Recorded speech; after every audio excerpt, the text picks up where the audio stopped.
வணக்கம்.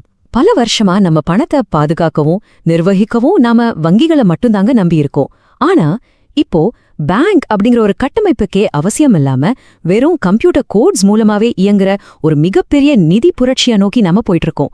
அதுக்கு பேருதான் டீசென்ட்ரலைஸ்ட் ஃபினான்ஸ், அதாவது ஷார்ட்டா DeFi. இதை நீங்க என்னைக்காவது ஃபேஸ் பண்ணிருக்கீங்களா? ரொம்ப அர்ஜென்ட்டா யாருக்காவது பணம் அனுப்பணும், ஆனா அன்னைக்குன்னு பார்த்து பேங்க் லீவா இருக்கும், இல்லைன்னா சர்வர் டவுன், நாளைக்கு வாங்கன்னு சொல்வாங்க. இப்படி மணிக்கணக்கா நம்ம வெயிட் பண்ணிருப்போம். இந்த பழைய பேங்கிங் சிஸ்டம்ல இருக்கிற தாமதங்களும் அவங்க போடுற கட்டுப்பாடுகளும் சில நேரங்களில் நமக்கு ரொம்பவே எரிச்சலை கொடுத்துருக்கோம் இல்லையா? அப்படி ஃபீல் பண்ணியிருந்தீங்கன்னா இந்த பழைய முறைக்கும் இப்போ வந்திருக்கிற ஒரு சூப்பரான புது டெக்னாலஜிக்கும் என்ன வித்தியாசம்னு நீங்க கண்டிப்பா தெரிஞ்சுக்கணும். ஓகே, இப்போ நாம பேசிக்கிட்டு இருக்கிற இந்த DeFi அப்படின்னா உண்மையிலே என்னன்னு பாத்துடலாமா?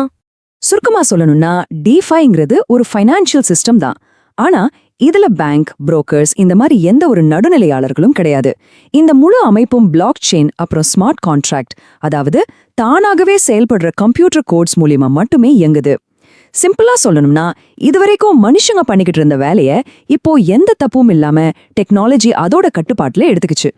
அப்போ பழைய பேங்கிங் சிஸ்டம்க்கும் இந்த புது DeFi சிஸ்டம்க்கும் என்னதான் வித்தியாசம்? வாங்க கம்பேர் பண்ணி பார்க்கலாம். நம்ம ரெகுலர் பேங்கிங்ல பாத்தீங்கன்னா நம்ம பணத்தை பேங்க் தான் கண்ட்ரோல் பண்ணுது. பணம் அனுப்பணும்னா அவங்க அப்ரூவல் வேணும், நினைச்சா நம்ம அக்கௌண்ட்டை ஃப்ரீஸ் பண்ணவும் அவங்களுக்கு அதிகாரம் இருக்கு. ஆனா DeFi சிஸ்டம்ல அப்படி கிடையாது. இதுல ரூல்ஸ் எல்லாமே கம்ப்யூட்டர் கோடா எழுதி வச்சிருக்காங்க. எல்லாமே ஆட்டோமேட்டிக்கா நடக்கும். இதுல மனுஷங்களோட தலையீடோ கட்டுப்பாடோ எந்த ஒரு பாரபட்சமோ நிச்சயமா கிடையாது. இந்த ரெண்டுக்கும் நடுவுல இருக்கிற வித்தியாசத்தை இன்னும் கிளியரா புரிஞ்சுக்க ஒரு 4 முக்கியமான விஷயங்களை நாம பார்க்கணும். முத விஷயம் கண்ட்ரோல். பேங்க்ல உங்க அக்கவுண்ட் எப்ப வேணாலும் முடக்கப்படலாம், ஆனா DeFiல அதுக்கு சான்ஸே இல்ல. ரெண்டாவது டிரான்சாக்ஷன். பேங்க்ல ஒவ்வொரு பண பரிமாற்றத்துக்கும் யாரோ ஒருத்தரோட அப்ரூவல் தேவை, ஆனா இங்க எந்த டிலேவும் இல்லாம டைரக்டா நீங்களே அனுப்பலாம். மூணாவது ஆக்சஸ். பேங்க்னா ஒரு குறிப்பிட்ட டைம்குள்ள தான் போகணும், ஆனா DeFi 24 மணி நேரமும் செயல்படும். ஃபைனலா ரொம்ப முக்கியமான விஷயம் பாதுகாப்பு. பேங்க்ல உங்க பணம் இன்னொருத்தர் கையில இருக்கு, ஆனா DeFiல முழுமையான செல்ஃப் கஸ்டடி. உங்க சொத்து எப்பவும் உங்க கண்ட்ரோல்ல உங்க வாலெட்லயே ரொம்ப பாதுகாப்பா இருக்கும். தியரியா கேட்டா கொஞ்சம் குழப்புற மாதிரி இருக்கலாம். இதை ஒரு ரியல் லைஃப் உதாரணம் மூலமா பார்த்தா இன்னும் ஈஸியா புரியும். கொஞ்சம் இமேஜின் பண்ணி பாருங்க. நீங்க பேங்க்ல போய் ஒரு லோன் கேக்குறீங்க.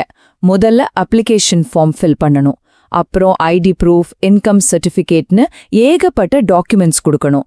அதுக்கப்புறம் பேங்க் ஆஃபீஸர் அதை செக் பண்ணி மேனேஜர் கிட்ட அனுப்பி அவங்க ஓகே சொல்ற வரைக்கும் நாள் கணக்குலயோ இல்ல வார கணக்குலயோ நம்ம ரொம்ப பொறுமையா காத்திருக்கணும். ரொம்ப சலிப்பான ப்ராசஸ் இல்ல இது? ஆனா இதே லோனை நீங்க DeFi வழியா வாங்குனா எப்படி இருக்கும்னு யோசிச்சு பாருங்க. இங்க எந்த பேங்க் மேனேஜரும் கிடையாது. நீங்க டைரக்டா ஒரு ஸ்மார்ட் கான்ட்ராக்ட் போட இன்டராக்ட் பண்றீங்க.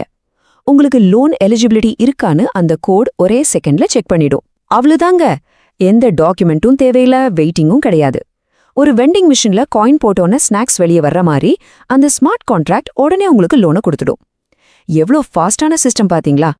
சரி, அப்போ இனிமேல் ஃபைனான்ஸ் செக்டரோட எதிர்காலம் எப்படித்தான் இருக்கும்?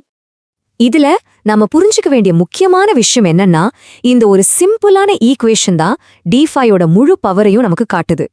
அதாவது இடைத்தரகர்கள் கிடையாது, முழு கண்ட்ரோல், அப்புறம் ஆட்டோமேட்டிக் சிஸ்டம். இதுதான் இந்த பரவலாக்கப்பட்ட நிதி அமைப்போட அஸ்திவாரம்னு சொல்லலாம். நாம இதுவரைக்கும் பேசின விஷயங்களை எல்லாம் ஒரே வரியில ரொம்ப சிம்பிளா சொல்லணும்னா, எந்த ஒரு வங்கியும் இல்லாம வெறும் கோட்ஸ் மூலமா டைரக்டா ஃபைனான்சியல் டிரான்சாக்ஷன் பண்ற அமைப்புக்கு பேர் தான் DeFi.